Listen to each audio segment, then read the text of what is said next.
Hello.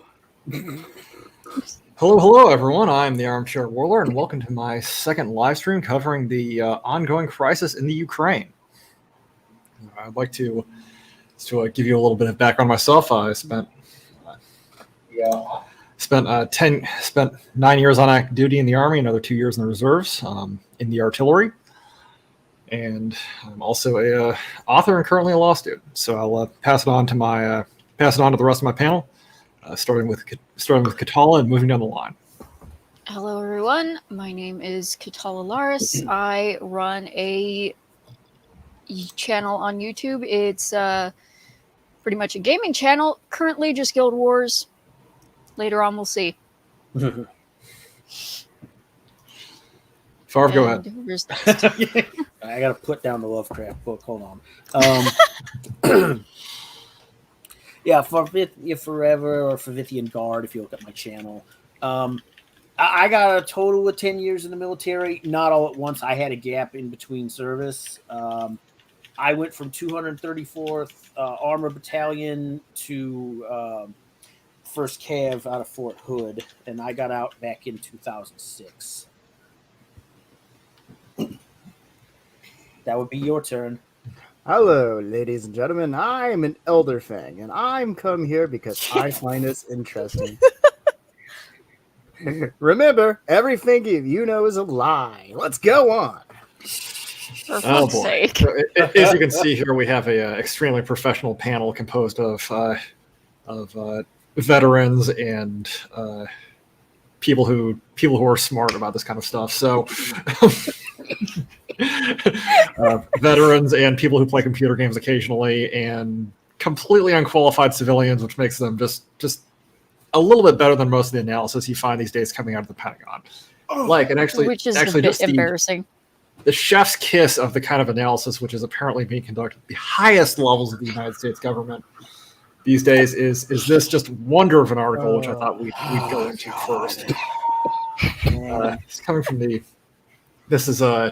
the South China Morning Post. That my understanding of this is I guess repost from Business Insider. So, Oh dear. all right, this is I've seen some reporting indicating this is just pretty much what's coming out of the U.S. government right now, and what the analysis is.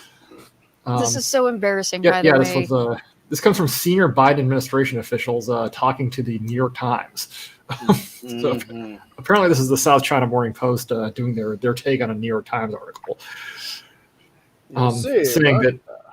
saying that because Ukraine, which is south of Russia, has had a mild winter so far, and the ground is muddy. The ground is muddy.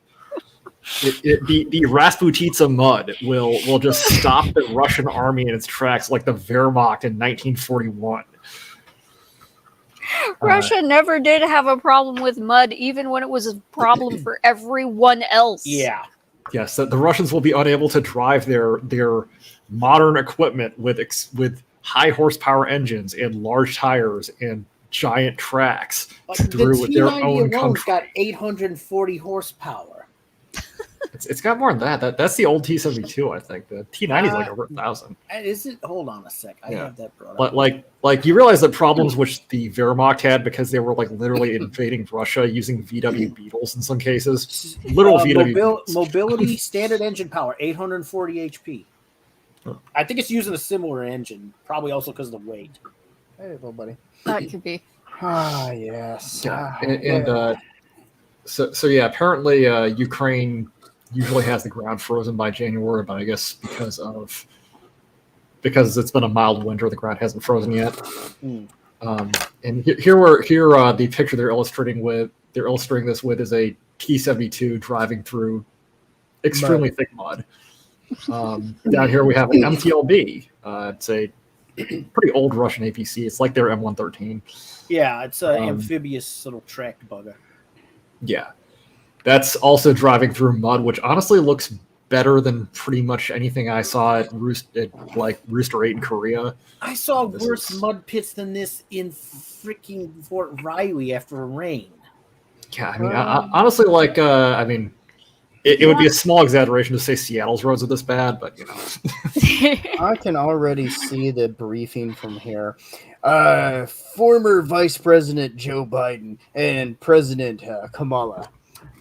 We would like to inform you that we don't believe Russia can effect an invasion of that one U country. Mostly because they have mud and the Russians are not accustomed to Russian weather. So therefore, they'll never be able to do it. Now I'm going to knock off for a soy latte. Yeah. Wow. this is The sad actually part what, is that actually sounds accurate. yeah, this is apparently actual military analysis being. I really hope this is just coming from Brandon administration aides and not from the Pentagon. But seeing as how Afghanistan went, I'm not completely certain about that. Well, if it was the Pentagon, So- it would have been a PowerPoint presentation with little index cards to tell the general what to say. Oh god, yeah, those happen. That's embarrassing. That's Yeah, embarrassing. that's something that happens is they worked in government. and with this note about the current state of the American response in mind, let's there's some other news which has come out recently. Apparently, our president had a phone call this morning with the president of Ukraine. This is reported by. As reported by Jack Posobiec, apparently, Biden was insisting that Kiev was about to be, quote, sacked, unquote, by Russian forces. And Zelensky himself apparently had to tell Biden to dial it down a skosh. You know, he was just having flashbacks to the Red Army. Oh, God. Jeez. No. I mean, I guess he is old enough to remember that. I mean Kiev or whatever it is. God. This is just, if this is accurate, this is sad. Well, it's more than that. It's disturbing because it's showing a disconnect between what the Biden administration believes at the highest levels and what like the Ukrainians believe or what Europe believes. And honestly, I think at this point their sources are probably an awful lot better than ours. Yeah. It wouldn't take much for their sources to be better than ours after this. Yeah. Well, this is also assuming that it's not something that Biden would like to be somewhat true to try to punch up his poll Oh, numbers. God, yeah, trying to get anything from the grasp at the polls. Yeah, the Never mind that they're probably boardrooms. going to just article fucking, what is it, 25 or whatever his ass eventually. Oh, so Amendment, this is not. Yeah, something there's. to do well. It's always something you do have to watch out for is the media and our senior people in the U.S. government pushing a line about a war being about to happen that may not necessarily be true. I mean, now it is absolutely true the Russians have moved a great deal of metal into position around Ukraine the last several months. So if they've issued declarations that look an awful lot like ultimatums. I think it's certainly possible that Zelensky probably wants to avoid creating a panic by saying, "Oh my God, the Russians are about to invade." But This definitely does not show any harmony between the different political groups. yeah. Also, in related news, apparently this phone call also involved Biden telling Zelensky that he really would not be getting any additional support. What a big surprise. He wouldn't be getting anything more than what we've really already provided. We're not sending Which troops. was We're not barely sending anything. weapons. Yeah, as we discussed last time, it's very tokenistic. And I mean, if I'm Zelensky right now, do I want to get rolled over by the Russians and do I want to be how do I put it? Do I want to be the crumble zone for Europe? Right. If anything, But when they're not willing to, it's like, do I want my country to be the crumble zone for Europe and the West when they're not willing to offer me more than token support? Well, if anything, the one reason they might have been temping down the whole concepts of anything going hot is the Ukraine might literally be like, "Oh, screw it, let's try to shift sides." Yeah. If I was in Zelensky's shoes right now, I would be thinking very hard about that. Like, do I need like, given the amount of support that the West has really been giving me so far? I mean, yes, Ukraine being independent is great and everything, but is it worth a war with the Russians that I'm probably going to lose? Yeah. Or can I work a deal where they'll respect, air quote, our independence and not crush us while we give them access? There's a lot of potentials that Putin could win just right there. Yeah. Well, and actually, let me bring up because this came out from the CSIS. This came out from the CSIS, which is the Center for Strategic and International Studies. It's a ostensibly nonpartisan think tank. They do decent work, but actually that sort of ties into the underlying assumption here, which is that the Ukrainians,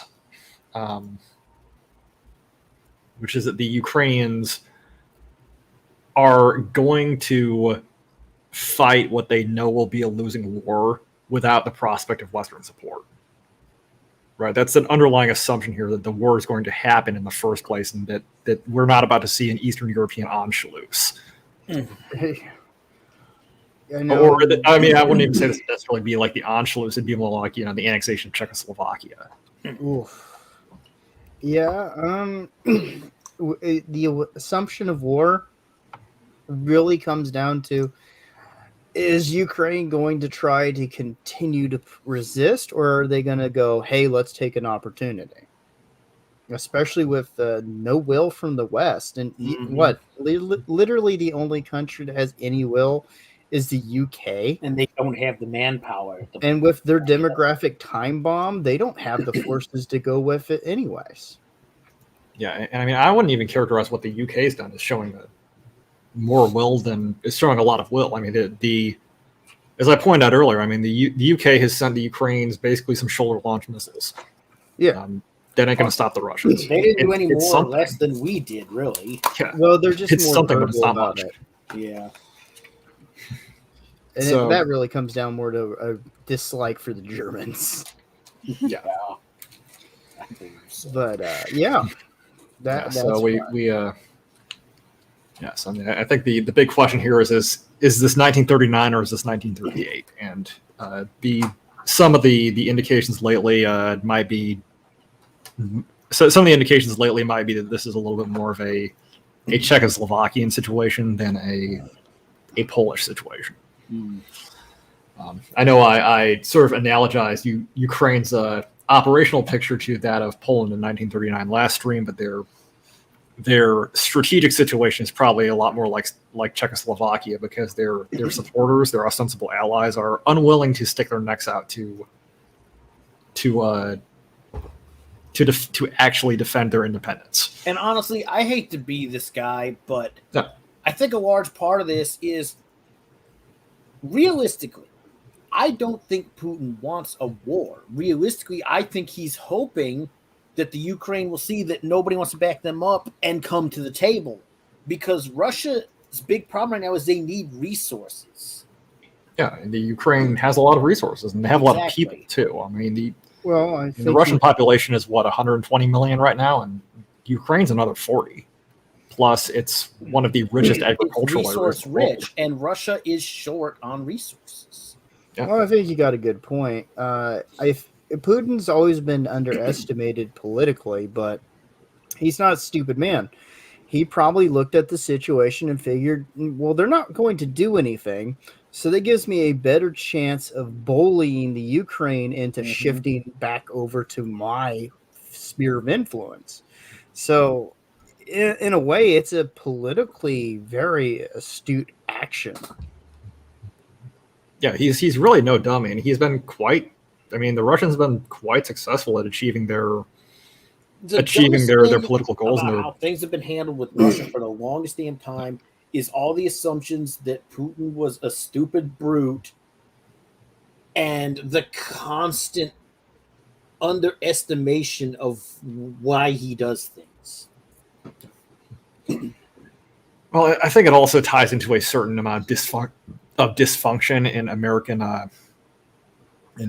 American diplomacy in particular, and Western diplomacy in general. And you really saw this during the Trump administration when, like, Trump would go out and, he talked to Kim Jong-un and he'd, shake hands with Kim Jong-un and sit down with him. And he got so much flack for that, for being willing to sit down and talk to bad guys and relate to bad guys. Let's make this more contextual. All the shit that constantly got stirred up whenever he would talk to fucking Putin.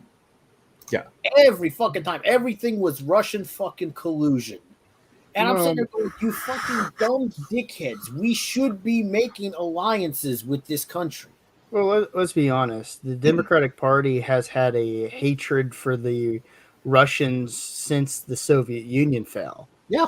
And they've always had this habit of, like, trying to attack them or to push them into a corner. The moment that Russia started seeing any kind of actual success and growth, this shit started. Oh, I mean, I wouldn't even necessarily say this is the Democrats. I'd say there's, for some reason, I don't know why, because the Cold War ended 30 years ago. There is still a group within the national security state in the U.S. which views Russia as public enemy number one. And it never should have been. Yeah, I mean, really, that hasn't been the case that hasn't been the case since the end of the Cold War. I mean, the Russians are certainly an adversary, but at the same time, they're also an adversary of China. Yeah, and this is all completely fucking unnecessary. So, but have we got anything else on that front, or should we move on? Yeah, let's move on here. So, what we also wanted to talk about today was we sort of addressed equipment a little bit last stream, but I'd like to do more of a deep dive into sort of the military equipment at play here. You're welcome, buddy. And we'll just because a lot of our audience, they're not soldiers, don't have military experience. They may not really know what the sort of what's actually being moved around here, and what the kind of weapon systems that are actually moving into position and which could be employed here in the near future really are. Mm-hmm. So. And probably the easiest thing to do here is to talk about what the Russians have first. So that their equipment is the thing to remember here is that both the Russians and the equipment and the Ukrainians they're both working off of the sort of post-Soviet base, because they both used to be part of the Soviet Union. Right. And so a lot of their equipment is Soviet stuff, or it's immediately post-Soviet, or it's stuff they've developed from equipment they had in 1989 when the Soviet Union went away. So their armies look similar, but on the other hand, the Russians have had more time and more money dedicated to modernizing their stuff. The Ukrainians still look a little bit, I'd say, almost significantly older than what the Russians put in the field right now. I think it's partially because they haven't undergone as much updating. Yeah, and there's also some weirdness going on as far as like who got the factory. It's like a divorce case, right? Like who got the factory that produces what kind of tank when the Soviet Union broke up. Well, the one thing I will say that I know for sure is the T-90 is in full development in Russia, and that is their most updated tank. Yeah, they have a lot of those, and they're starting to. I don't think they have enough T-14s to even introduce them operationally yet. They've made noises about introducing that yet, but I think that tank is still mostly vaporware. Well, let's start with the basic battle line then. Let's take a look at tanks here. So the Russians' main battle tank here is they're really going to rely heavily on the T-90 and on upgraded versions of the T-72. And the thing to remember is the T-90 itself is an upgraded version of the T-72. The Russians rebranded it. Only technically. It's the chassis. Everything else is new. Okay. So they basically stripped all the stuff out of the T-90. They stripped the T-72 chassis and then they built on it. Yeah. And the interesting thing is here there's sort of two like lineages of late Cold War Russian tanks, which is the There's the T-64, T-80 lineage, which the factories for those ended up in Ukraine, which those are sort of more heavily used by the Ukrainians. And then there's the T-72, T-90 lineage, and the factories for those were in Russia. Mm-hmm. So this here's the T-90. It's a, I mean, so Farv, you'd like to talk about this a little bit? Yeah, well, like I said, they built excuse me, they built the T-90 on the chassis of the 72, which, you know, like you said, the whole issue with the 80 being a derivative of the 64 and that being largely situated in Ukraine. They are currently fielding, estimation-wise, between 750 to 1,000 of these actively. This is considered their current main battle tank. Now the thing's got a 125 millimeter smoothbore gun as the main armament. It can pack 43 rounds, about 2,000 rounds of 7.62 millimeter machine gun, which is usually coaxial, and one smaller one on the hatch, and 300 rounds of 12.7 millimeter, which is basically equivalent to the 50 cal we use on ours. It's got a V84 MS diesel engine, which is just basically a big-ass diesel tank engine. It's rear-wheel drive for obvious reasons of tracks. And it can top 60 kilometers an hour at 840 horsepower. It's got an effective range of about 550 kilometers. Yeah, so you could actually that's something the Russians have done for a long time. You can sort of see this in the rear of this one here. See those drums on the rear of that thing? Mm. Those are actually auxiliary fuel tanks, and that's something the Russians have always done, going back really to World War II. Is they've always been cognizant of not just their need to fight on the battlefield, but their need to get to the battlefield. So, and this even goes to the point of, well, we know that we have to make this road march from wherever our assembly area is to the battlefield, which in the Cold War, that could be, we have to go from somewhere in Eastern Germany to somewhere deep in West Germany and fight. And we may not be getting refueled. An interesting thing to talk about, too, is the potential survivability of this thing. Yeah, so these tanks are quite survivable. It's using welded composite armor, but it's also using built-in what they call Contact 5, which is explosive reactive armor blocks on the hull. Yeah. So that's essentially So just to you want to explain what explosive reactive armor is for our viewers? I will get that in just a second. The other thing to bear in mind with this is the weapon systems on this. This thing is not doing a very standard fire and forget. There's a variant of the T-80 that had electronic systems in it called the T-80U. This thing has all of those systems in it. So it can use the same ammunition. It can use the same fire support systems, targeting support systems. It's just using the framework from the 72. Yeah.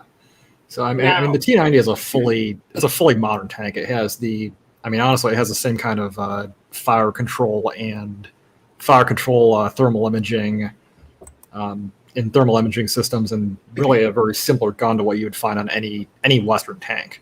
It also has a countermeasure system in it.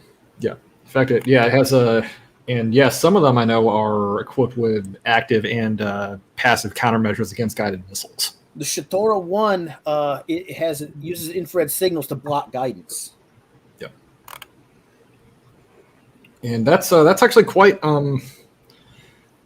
relevant because really the main way for the last 50 years that you fought you've done anti-tank warfare is with anti-tank missiles, and lately the Russians have been at or near the forefront developing both hard kill and soft kill anti-missile systems, both Shtora and Arena. They haven't been using those a lot, mostly because they are technically outdated against modern things like the Javelin.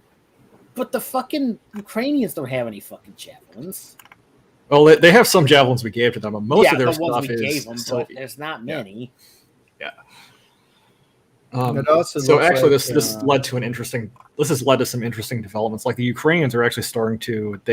A while ago they actually brought a lot of their old anti-tank guns like 100 and like their 100 millimeter anti-tank guns back into the service, just because you can't those aren't really susceptible to kind of stuff that will defeat an anti-tank missile.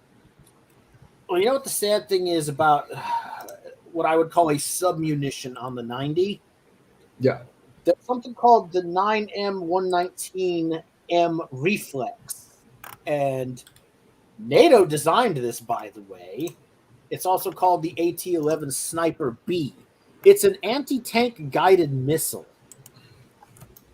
Oh yeah, that's actually something that a lot of Russian tanks can do, but we don't really have that capability in the West. Is they actually have gun-launched missiles, so they'll load like an anti-tank missile into this their is meant to be used gun against tube. helicopters and shit. Yeah. Also, like helicopters and tanks. It's laser guided. Yeah. So it's actually something their tanks can use to fire a very long range. They can really reach out and hit something with a. And it's like they're not the most accurate thing. They had a claimed hit probability of 80% at 4,000 meters and 70 at 5,000.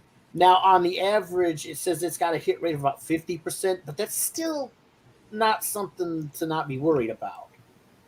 Yeah. Although when I see a piece of military hardware and they say the hit rate is 50%, that makes me think the hit rate is usually about 10%.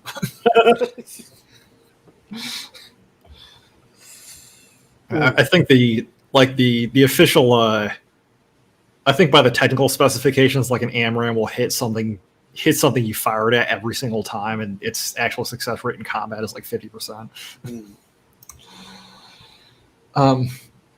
But that's probably what they're going to be using standard as their MBT, which is going to be their probably main line of ground attack. Yeah, so the Russians have about 1,000 of those, and that's, you get 44 tanks in a battalion, so that's about 20 battalions worth, or about 60 70 companies worth of tanks. And this is considering that the current estimated number of active tanks is 12,000 and 12,420. So most of those are going to be T-72. I was going to say T-72s and the T-80s they already had. That's a lot of pretty heavy-hitting tanks if they ever had to bring everything out for any reason. Yeah, and actually what this tells me is because what we're looking at is about 60 to, because the Russians have about 60 to 70 companies of T-90s they could put up. Well, we're looking at 100 plus BTGs, so probably the Russians could equip most of the battalion tactical groups they have lined up around Ukraine. Probably half of those, maybe, or half or more, are equipped with T-90s. Well, let's not forget that the BTGs, according to Sergei Shoigu, said that they also, aside from having about 10 tanks, they had 40 IFVs and 200 infantry per. Yeah, because a normal BTG, that's like an infantry battalion. They've got a tank company and an artillery battalion attached to them. Apparently an anti-tank company too, which is nuts. Yeah. And depending on the anti-tank company, some of those could be the infantry fighting vehicles set up with anti-tank weapons. Yeah, so actually, now that we've talked a little bit about Russian tanks, let's actually take a look at their mainline infantry fighting vehicle and what a lot of these BTGs infantrymen would be going into battle in, because this is probably going to be one of the most commonly seen vehicles on the battlefield. Mm-hmm. And it cares so much about mud. Yeah. Oh my God. You want to talk a little bit about the BMP series, and particularly the BMP-3? Because the BMP's been around for a long time. The 3 is arguably the most modernized. It was developed in 1987. Pardon me, I'm sorry. Now, it has some issues. The one had some issues, so they were constantly trying to upgrade, Yeah, the BMP-1 was an excellent idea, somewhat poorly executed. Yeah. Actually, we can seg from the BMP-3, because my understanding of things is based on basically just how many they built. This is kind of the Russians' main IFV, and the Ukrainians are, as near as I can tell, are mostly using BMP-2s. Yeah, well, because the 2 came out in the 70s, and they developed a fair amount of those. Yeah. And according to Wikipedia, the Russians have 720 of these, which is that's a decent amount. Although that's probably, I mean, if you get 44 of those in a battalion, that's 20 BTGs. So probably most of their BTGs are also relying on BMP2s. And here's the thing, yet again, in terms of IFVs, the BMP3 is still completely amphibious. Yeah. And this is like deep water traversal, not like river fording. Yeah, it can float. It's got the same configuration with the drive sprocket and the tracks. It's generally low profile, which means you're not going to see it coming right away necessarily, especially depending on the terrain. Now, the main gun, generally speaking, there are variants. On the 3 is a 100 millimeter rifled main gun. It's an autoloader, which is basically autoloading 22 rounds of 40 by 100 millimeter projectiles. Then they have a coaxial 30 millimeter autocannon. Yeah, I don't know how they put all this stuff into a turret that size, because you tried to get something like this built in the West, and that they wouldn't be able to fit everything into the turret. Apparently, the commander has to be a midget. I don't know. You don't actually have to be. I've been in the turret. The 2 main guns are built coaxially, so it's like basically one barrel running alongside the other. Your head's very close to the receiver. There's not a lot of headroom in there. Yeah. So you've been in a BMP3, or was it a? I've been in the 2 and the 3. Okay, that's interesting. My pop was a very big armor guy, and I had been afforded some chances to be in some of these vehicles. It's actually quite an interesting vehicle in how they built it. Has a decent amount of room. It's about as cramped, if not maybe a little bit more roomy than the Bradley. The turret's actually pretty decent sized. The gunner position, which I believe is also the commander, is not that bad. Isn't it on an auto-feeding auto gun? Yeah, the autocannon, it feeds. It's on an autoloader system. It's been a while. So it'll do its own thing until it's empty, and then you have to refill the autoloader. It's an interesting bit of hardware. I definitely say it has a pretty decent chance against anything equivalent to a Bradley. If the Bradley doesn't get a tow well. Yeah, and here's the nasty part. This thing also can be set up. Remember we were talking about anti-tank warfare? Yeah. This thing can support the 9M117 Bastion or the AT-10 Stabber. Those are laser-guided anti-tank missiles. Yep. So yeah, this thing can fight. It's got a gun launched missile like the tank version I was talking about earlier. Yep. It's a nasty bit of hardware. Yeah, it's quite capable. It's honestly it's the Russian equivalent of like a Bradley. Yep. Without the shitty armor. Yeah, I'd say although this thing's lighter than a Bradley, so I'd say it's almost not as well armored as that. But the thing is too, my biggest flaw with the Bradley, aside from aluminum fucking armor, is the fact that this damn thing it's not, the ground clearance and the profile are so much lower. The Bradley's a big fucking box. You can see the damn thing coming from like a mile away. Yeah, the Bradley's a tall vehicle. It's really like tall. If an IFV should not be that easy to spot that far away. Well, it's because it's also not meant for the fight.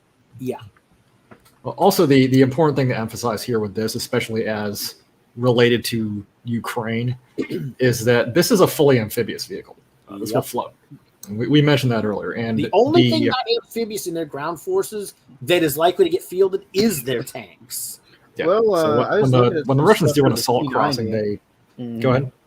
I think the T-90 is a river. It can river forward if necessary, but it's not a pretty picture. That's an adventurous process because they need to. Let me go pull up the T-90 because there's a picture of this thing rigged for river fording on Wikipedia, and it is scary.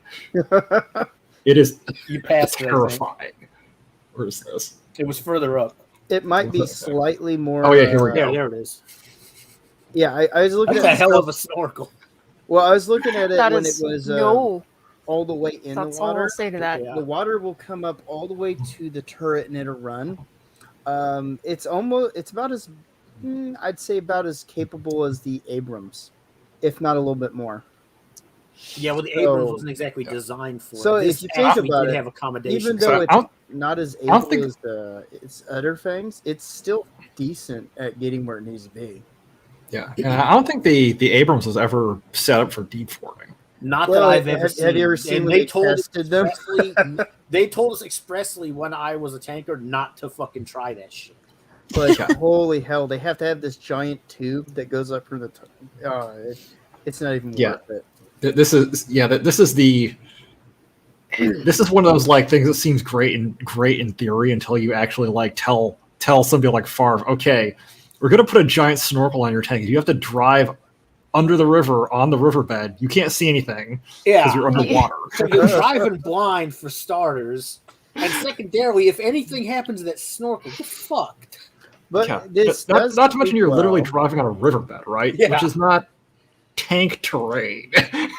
Never No, mind, your it gun's isn't. gonna. Never mind, you have to keep everything sealed, or you're gonna flood. But if you consider the terrain it's going through, Yeah, that means it's capable of going through streams and not quite these tanks rivers. are not going to give a shit about a river. So unless it is overall, really deep. they as a force, they have a lot more amphibious capability than we do with a lot of our conventional.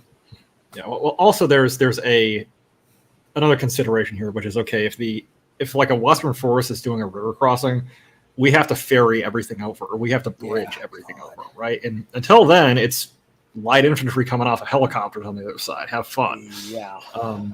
Ooh. For the Russians, they can swim all their APCs across. I would And say the you only stuff got- they have to you ferry got is their tanks. Fucking Burnhams and BMPs just rolling right through the fucking river, probably putting down covering fire if it's a hot zone, so that the fucking tanks can actually get across.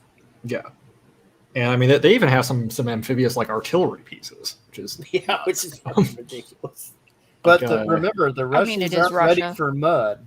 Yeah, this talk me, man. yeah, That is the just Russians the are dumbest defeated thing. by the Like, mud. Most uninformed I don't fucking tactical statement in understand. fucking years.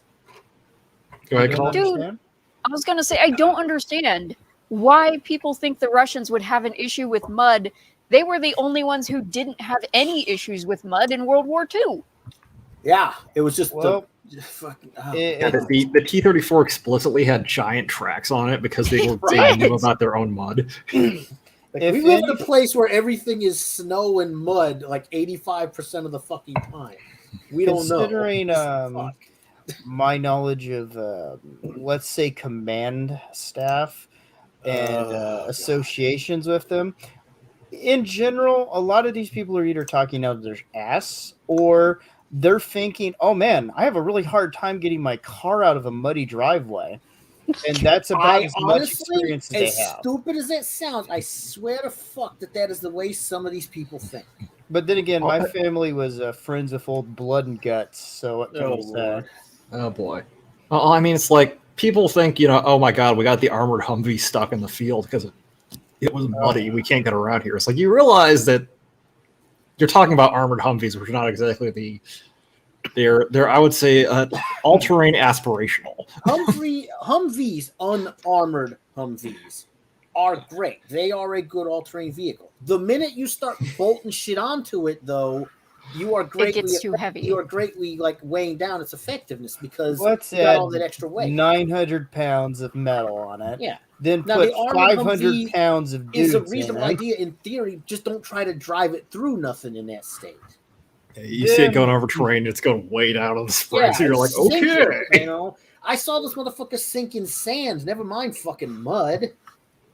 Well, there's also hills if you want Yeah, that. and hills because that definitely slows them down. Hey, wait a second. Why is it rolling back on us? Because the fucking engine's struggling with all that fucking plate metal on it. How much God, did you dude, load what into that son of a?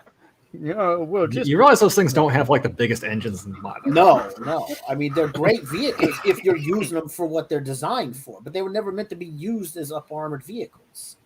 Yeah. Now, I guess to get off of our tangent about the limitations of upper Humvees. So for now, the Russians have a lot of BMP-3s, but this is probably going to be their mainstay infantry carrier. Almost certainly, because they have so damn many more of them. Yeah, and this is also the mainstay Ukrainian infantry carrier. Which is interesting to consider. For example, I have a different configuration as the one that you're using, which is probably going to be more likely to be the model used by the Russians. Let me send it to you real quick. Okay. So now we're talking variants. Well, just that this is more likely to be the model that the Russians will use if they're fielded BMP-2s. I know. I'm just because saying. this is fully enclosed. It's got all the freaking support systems installed in it. And with all the renovation they've been doing, this is more likely to be what theirs. Let's see. That's an autocannon, right? Mm-hmm. Yeah. Is it burst fire or It's burst fire. semi-auto? Okay. So it's a lot like the Bradleys. It's similar. This is a hope and a prayer. This is really an almost exact equivalent to the Bradley. Probably pretty close. It's the other thing that I really feel I need to point out for people who are not military minded is all of these BMPs. We keep calling them IFVs, they're infantry fighting vehicles, but the fact of the matter is that these are also meant to deliver troops. So literally built-in infantry support wherever this thing is going. Yeah, because every one of these things, there's going to be 7 angry Russians with AKs jumping out at the back of it. They're meant to ferry a mechanized fighting force up, dismount them, offer up cover fire as those individuals move into fighting positions, then pull back to get the next group in a continuous bringing of men forward, just in case people don't know what they're used for. Now, with the BMP-2, it has completely different. The BMP-2 originally was designed very similar to the BMP-1. They replaced what was the 73 millimeter autocannon on the BMP-1 with the 30 millimeter, mostly for the sake of accuracy, because the 73 millimeter was not very accurate.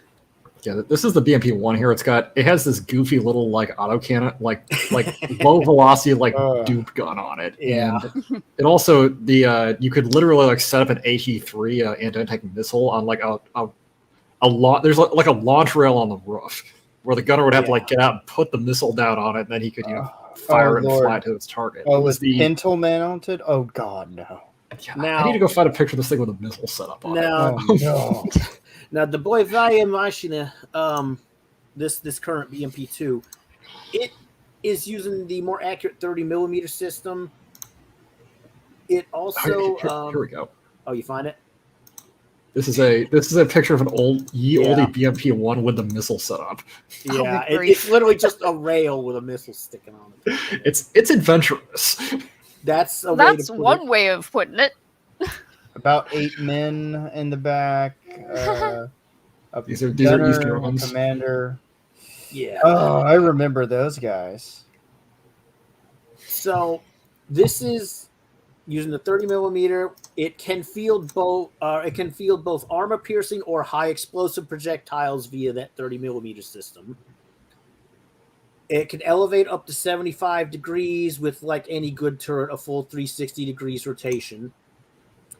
It's got a coaxial 7.62 machine gun, which doesn't sound like a big thing, but if you're an infantryman, you don't want that pointed at you. Yeah, you really don't. Now, it can mount a missile launcher, but it has to be fitted on the turret itself. Not quite as crudely as the BMP-1, but... Yeah, it's a little bit of a it's an adventure to get out there and fire that. You're going to end up like the motherfucker at the end of Fury. Agreed. Well, it was my time to go. Pretty much. Yeah, so you can see this is a Czech version, but it's got the anti-tank missile launcher. That's on top of the turret. Now, these things aren't getting anywhere in a hurry if the terrain is ugly, considering they're only running a 6-cylinder diesel. that puts out about 300 horsepower. Yeah, But they're still going to get where they're going. The mud's not going to be a factor. It's just the thing's own technical limitations. Just for reference, my car puts out about that much. Yeah, this thing can only top about 40 kph, I think, or was it miles per hour? Let me double check. Yeah, it's not the fastest vehicle out there, but on the other hand, it really doesn't weigh that much. It's only a 14-ton vehicle. I mean, Yeah, so you it got this doesn't little weigh all bastard that much. going about 40 miles an hour, but it's got a range of about 380 miles. Well, and it's also got those tracks on it, and tracks tend to do better in just about any terrain anyway. Yeah, unless you throw track. And if you throw track, you're fucked. But as long as your tracks are intact, nothing's really getting in the way beyond sinking the damn thing. Yeah. So now that we've now that we've sort of talked a little bit about equipment, we can continue this discussion later spring because we're just talking about frontline vehicles here. We haven't even gotten into the artillery. That's my piece. A whole nother can. Now I sent you the reference materials for that if you want to actually reference them quickly. In the active Russian Army vehicle guide, their artillery are mostly near the top anyway. Okay. Oh, we can say that for a later stream because we're coming up on an hour. I do want to do our little bit of terrain walk here. All right. But first of all, Far, maybe you can tell me a little bit about the BRDM. Well, the BRDM-2, which would be the model they're using, they used to use the 1, but I'm not going to get into that. It's an amphibious 4-wheel, sometimes, and sometimes 6-wheeled scout car. It's this little kind of, it looks like a cross between like an old armored car and a boat.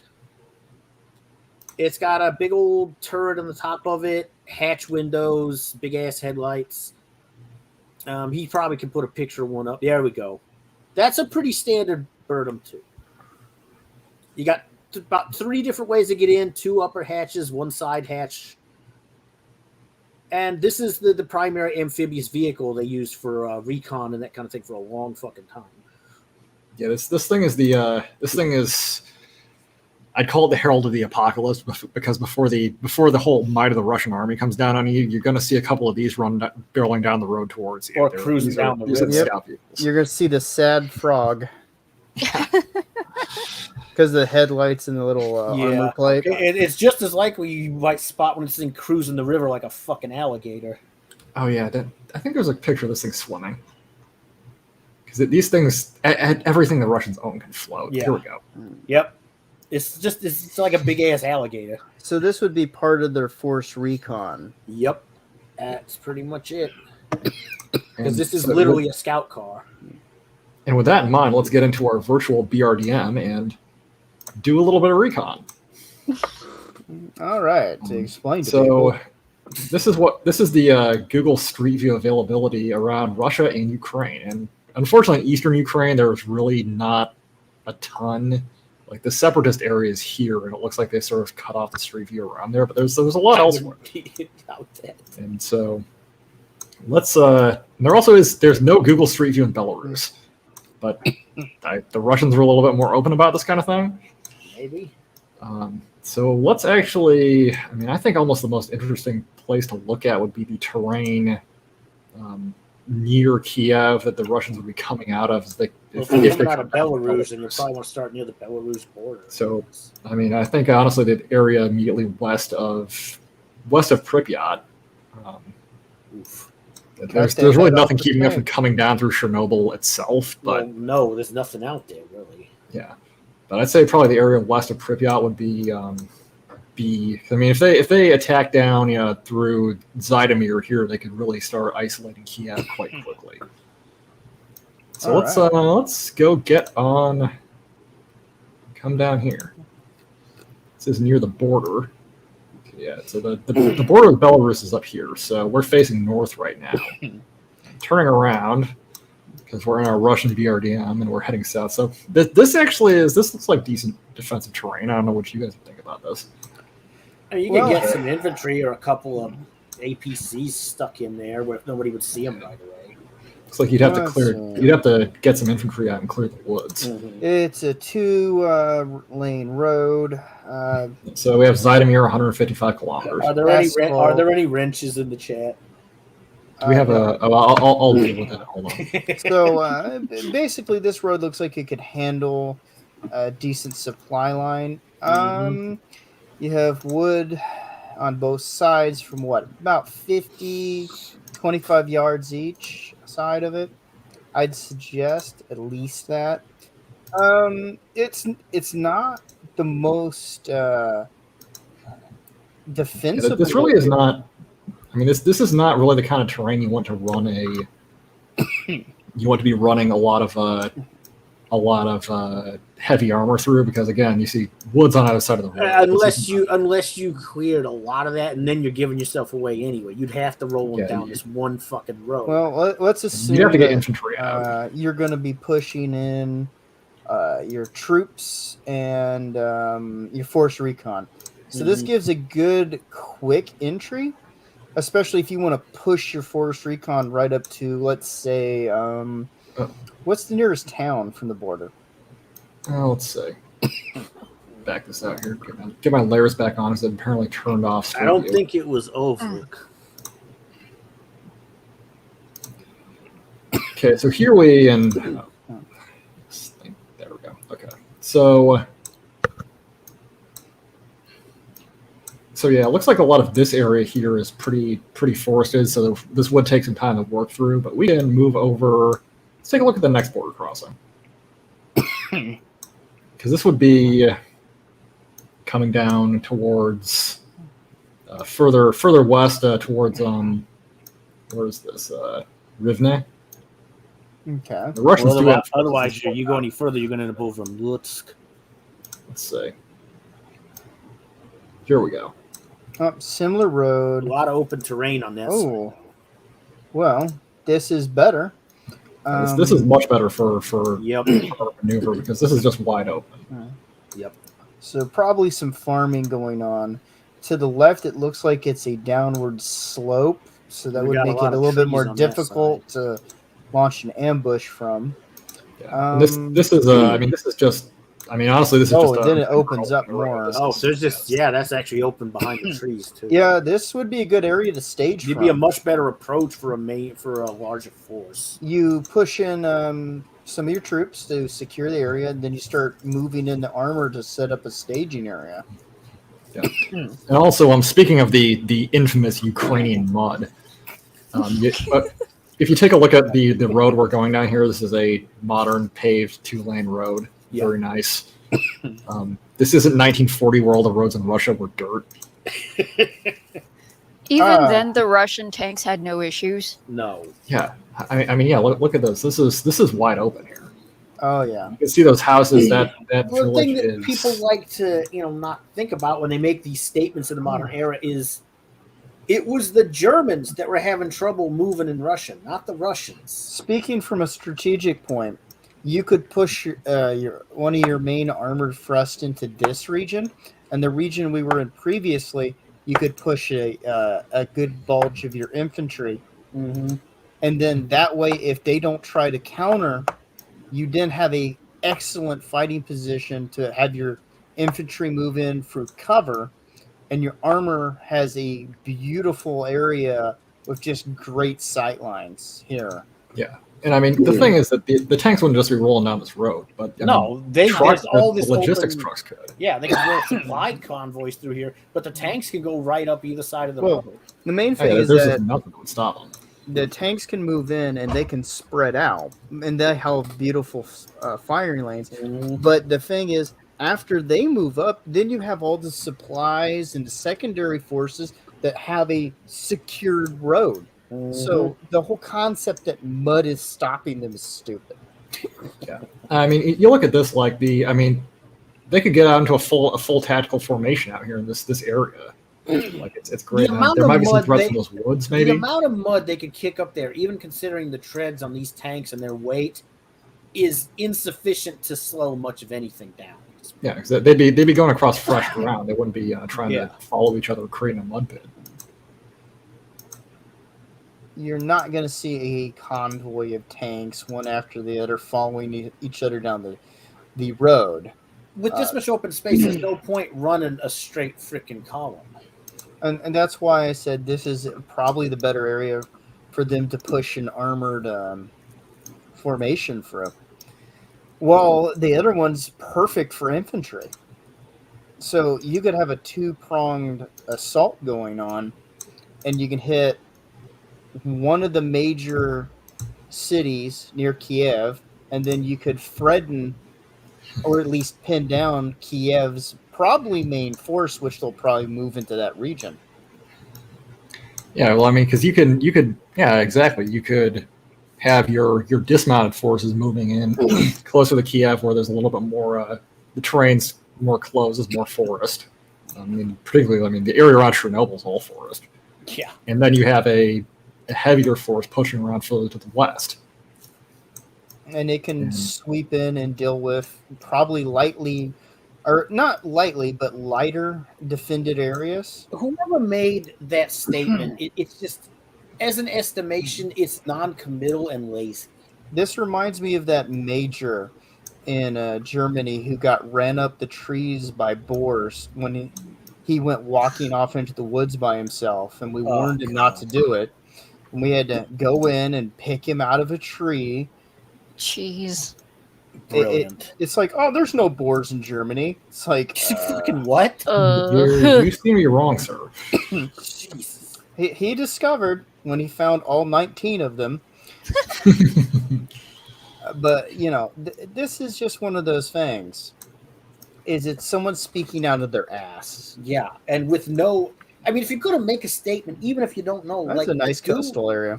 Right? Yeah, this is actually near down the... This is actually just off to the west of the northwest of the Crimea here. So if the Russians were going to move amphibious forces in, like, let's say they want to take out Odessa, right? Or they want to link up with their troops they have here in Transnistria. Well, they would probably want to come in along, exactly these beaches. They'd be coming in somewhere on this coast. Mm-hmm. I was reading an article earlier saying the Russians would be having trouble landing here. I mean, it is kind of closed in, but that looks like a perfectly serviceable beach. But they don't. Yeah, I don't. Maybe not this area. Well, that area is would not. be- That's that cliffs. would be That a could be a little problem. Because you're gonna have trouble getting the APCs up there. Yeah. Well, we're let's go assuming- further west. There's obviously good areas for them to land along the coast. The main thing is the assumption is that Ukraine has the forces to hold a defensive position to hold them off from landing or to make the landing costly, while also defending their capital, which is near one of the main areas which they'd be attacked, while also defending all the other borders. Yeah, well, I was talking about this last stream. I mean, right now Ukraine is essentially they have to fight in all four directions. Yeah, pretty much. I'm not kidding in the slightest here, because the Ukrainians have threats from Transnistria here. They have threats from the Crimea. They have threats from east and north. Well, in Belarus, where there's already people there. Yeah, in Belarus and to the northeast. The only direction where they're not potentially getting hit is essentially the far west of the country. Yeah, Poland and Slovakia and all those places. Romania, Hungary, yeah, that was it. It's the same situation that Poland was in 1939. They're just getting stretched. Yeah, it's an unwinnable situation for them. Which is why I honestly think Putin's pushing it the way he is. He wants to pressure them into just coming back. Hey, allies are allies. Exactly. And it's a resource-heavy ally, which is exactly what they need. Well, you get one thing that Russia is in dire need of. You get access to an agricultural rich area with a great deal of actual farmers, which a lot of Western countries are having trouble maintaining. Didn't the Russians invite a bunch of South African farmers into Russia recently? Yes, they did. They did, yes. A couple of years ago, they took some of the world's best farmers and gave them interest-free loans to purchase land. Yeah. and basically like, oh, you'll come here and be a farmer, yeah. And there's Okay. something else I want to bring up here too. Phoenix mentions the assumption of outdated Russian technology, and I'm going to be that guy. If the U.S. has one issue, it's too much reliance on electronic systems. Yeah. Well, we saw this in the initial Russian attack into Ukraine in 2014. The Russians have really innovated and gotten ahead of the curve as far as like land-based electronic warfare and being in like small unmanned aerial systems. The Russians are at the forefront of warfare right now. Like, no exaggeration, they're very advanced. They're at a very nice balance too. They're not too dependent on computers and electronics. So if something does happen to go wrong, they still have other things they can use that won't rely or be blinded by this I'd like shit. to point out that when you look at things, you look at it the most basic form of technology which you were taking to the field, and that is the humble battle rifle. Yep. We do not equip our soldiers with a very good rifle. It's certainly not sustainable. Not a reliable one. It's mass produced. It's meant to be continuously pumped out and simply thrown away effectively. And then replaced, which if you're in the field is the worst possible scenario. So it really does come down to what your ground pounders are capable of doing. And an over-reliance on technology, especially if you can't employ that technology appropriately, means nothing. Yep. We have to remind people that Afghanistan is still a massive hole where people in caves were still fending us off effectively. Yeah, us and the Russians. Now, that did not mean we did not win every battle we fought against them. It just meant that we wasted a lot of money. Yeah. Well, a lot of money and a lot of unnecessary and waste honestly, of lives we were too. the dumber ones in that regard because Russia gave up on that long before we did. Well, let's get back to talking about the terrain here. So we sort of looked at the stuff near Kiev. Actually, there's. Now I was just showing you some stuff on the east side of Kiev, which also looks pretty. Actually, let's take a look at sort of almost the shortest route to Kiev and the best infrastructure is coming down from Klinsky and Bryansk. This whole area here. Let's take a look at the area near the border crossing here. No, not there. There, thank you. This is facing north. Lightly wooded. Looks like there's some trees near the border crossing. Not many though. A few, but not many, and they're not overly large either. I'm noticing. Yeah, Phoenix, I agree. Well, they're probably new growth trees. Yeah, I mean, you come down here and this is wide open countryside. It's not completely wide open. There are some trees. But plains land. Yeah. Yeah, this is not that big. Oh, the road's also much nicer. Yes, it is. Yeah. It's not a huge road, but it is. I mean, but with this terrain surrounding this road, you could just roll tanks through here. Yeah, and like a road this large and well surfaced. This is an MSR. It's a main supply route. You could easily run convoys up and down this all day. You could supply a lot of troops off. You push up your forces. You establish a line. You secure different areas around it, and then bam, you have a fantastic road to run supplies up to supply points, which you set up some very basic checkpoints along this road, and then just keep an eye on it. You have a major supply. Yeah, and you're just we're getting into a little bit closer terrain up here, but but that's quite a ways in. We've gone a few miles, I think. Yeah. And that's just considering if you look beyond these trees, there's nothing. It's just lines of trees. They're not even groves. Yeah, it's still wide open. It's all open field still. Yeah, this is basically farm fields. Oh, yeah.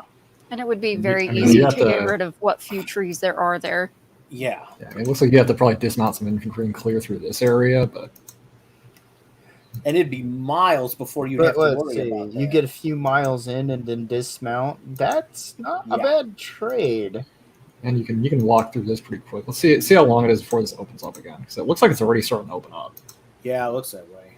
You got a few. Got some trees on that residential, side again, but and you're going uphill. you can see clearance up ahead, though. Yeah, Yeah, it's, see, we're it's, coming so it back out opens of up the up fields here. again. It's very thin.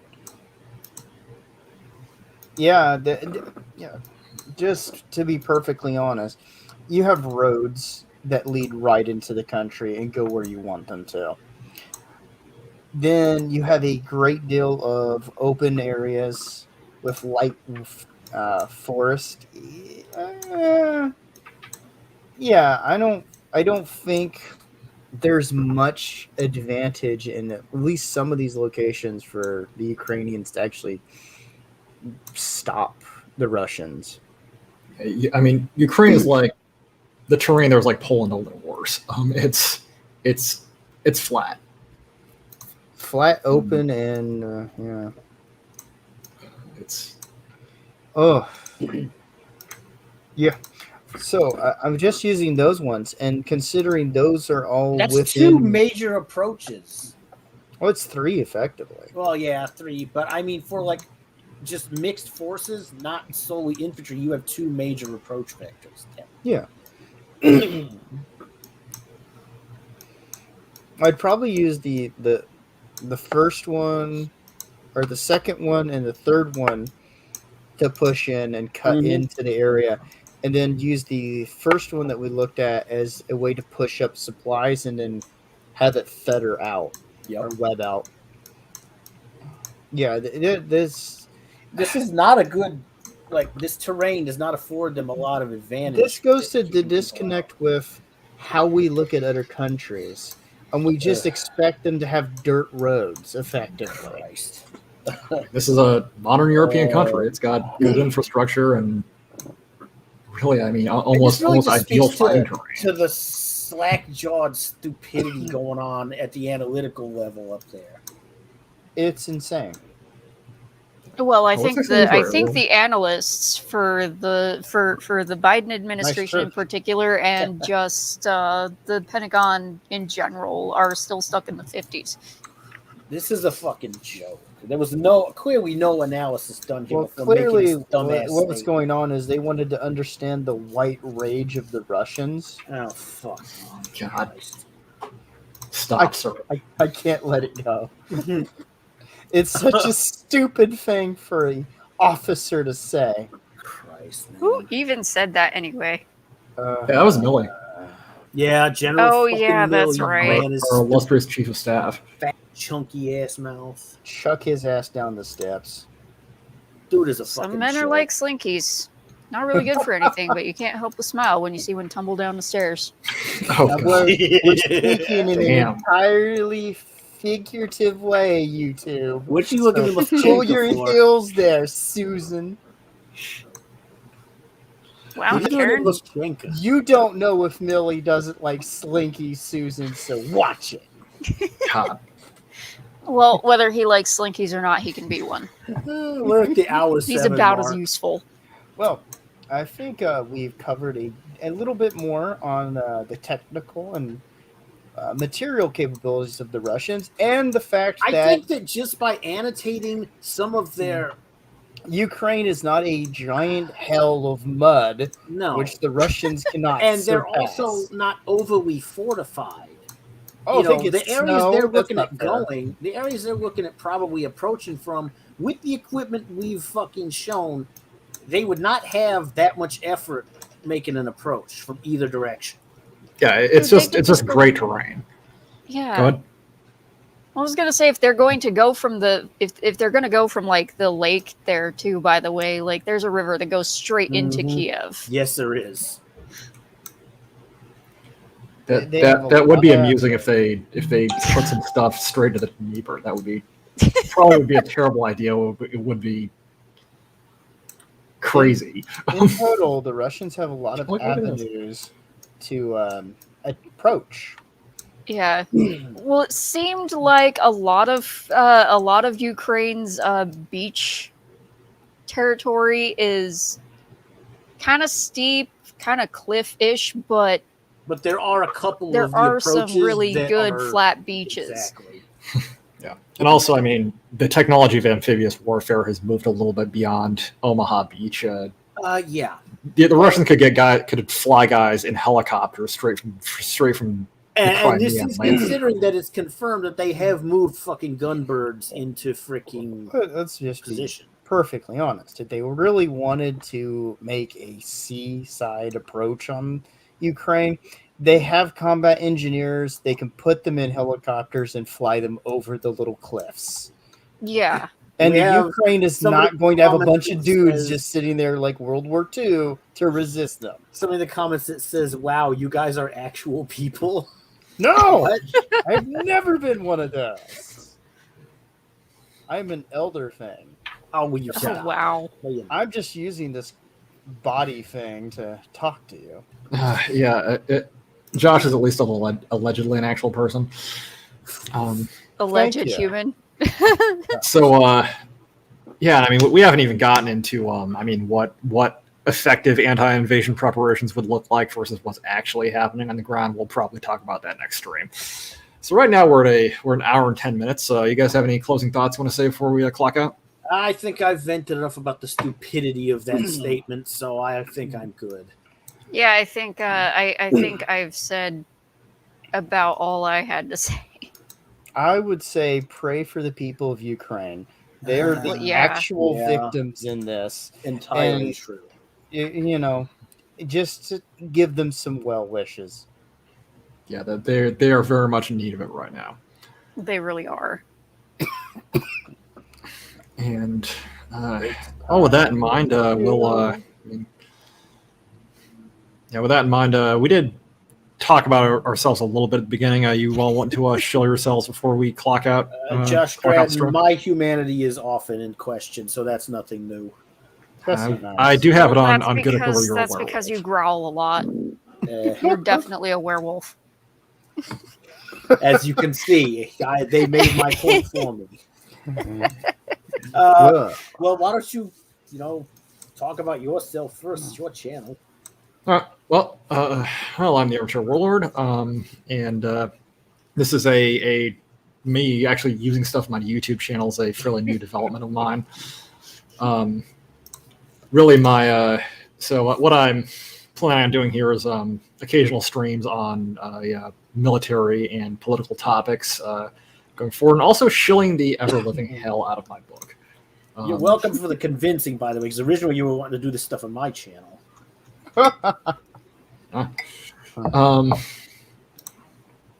And actually, let me put let me show my.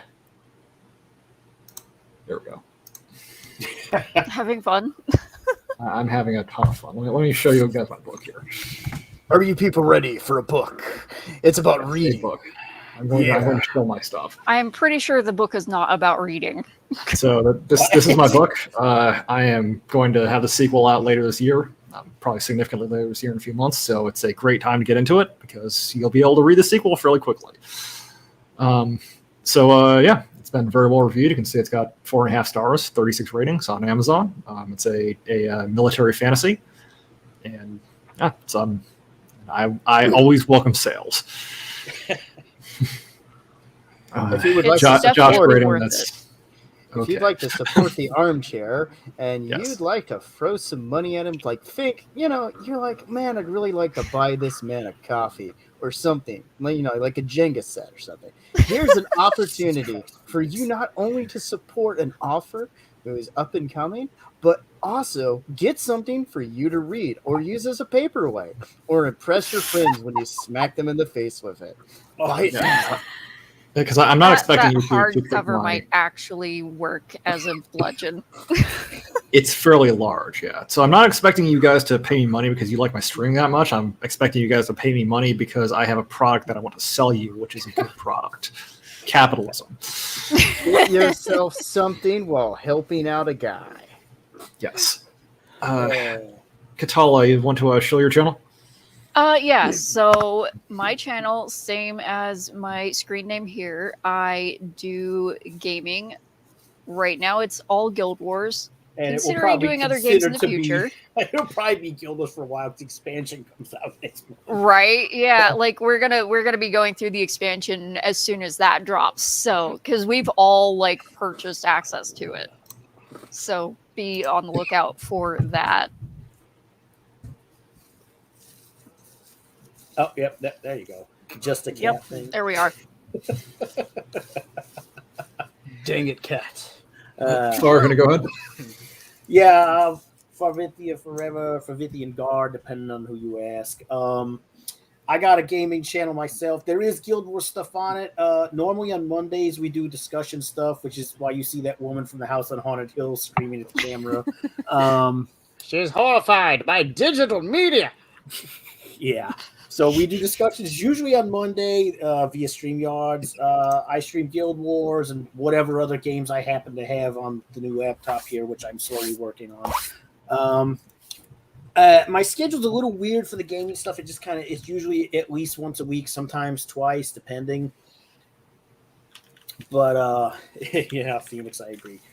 And beyond that, my first book of my fantasy novel went to the copyright office today. So once I get my confirmation back from that, then I'll be going ahead with publishing. So between a month and 3, I should have more to say about where that's going to be. I'm impressed. Awesome. You got anything to say there, Josh? Yes. I'm about to shill a channel called Kilroy Was Here. Do you like islands? Do you like suplexing smoke and the occasional building of things, if not other items that I'm not quite sure what's going on? I'll tell you what, brother. This is one of those channels that you just can't accept because it's that unexpected. Islands, horses, a man named Kilroy, and he's not even banned yet. Sign up today. Yeah. And by the way, Phil, that's motivation for you to get your channel back on track. Josh, I'm starting to think you should just do all of our promos from now on. I used to be a what is it? The Amp Man for a couple things on TV. So there you go. Hey, they paid me well to say dumb things. Oh God. And we do have a new viewer here, Josh Graydon. So hello, Josh. You beautiful, sexy human being style creature. And Farv and Josh, if you can comment in the chat, I will actually give you guys wrenches. I'm not signed in right now. Okay. I can fix that. Next time I will sign in. Just remind me. Okay. Yeah, we'll just deal with that later. Okay. Yeah. So with that being said, this is the Armchair Warlord out here. Woo!